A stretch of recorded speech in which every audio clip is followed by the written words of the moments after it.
Polio ചെയ്യുമ്പോൾ ഒരു പ്രശ്നം എന്ന് പറഞ്ഞു കഴിഞ്ഞാൽ നമുക്ക് പനിയും കാര്യങ്ങളൊന്നും ഉണ്ടാവാൻ പാടില്ല.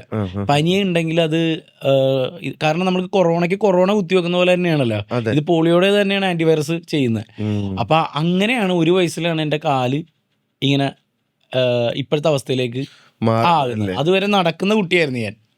അമ്മച്ചി എപ്പോഴും പറയും, അമ്മച്ചി ഇങ്ങനെ എടുത്ത് വെക്കുമ്പോ അമ്മച്ചിയുടെ ചവിട്ടുന്ന കാര്യം അമ്മച്ചി എപ്പോഴും പറയും. കാരണം എൻ്റെ കൂടെ എൻ്റെ ഒരു കൂട്ടുകാരനുണ്ട് ബിനീഷ് എന്ന് പറഞ്ഞിട്ട്, അവനെയും കൊണ്ടുവന്നു. അവനും ഇതേ മരുന്ന് തന്നെ കൊടുത്തു, അവനൊരു കുഴപ്പമില്ല ഇതുവരെ. മരുന്നിന്റെ ഫോൾട്ടല്ല, ആ സമയത്ത് നമ്മുടെ ഹെൽത്ത് ഇഷ്യൂ ഒക്കെ ആണെങ്കിൽ പനിയുള്ളപ്പോ എടുക്കരുതെന്നൊക്കെ പറഞ്ഞിട്ടുണ്ടെന്ന് പിന്നീട് ഞാൻ അതറിഞ്ഞു.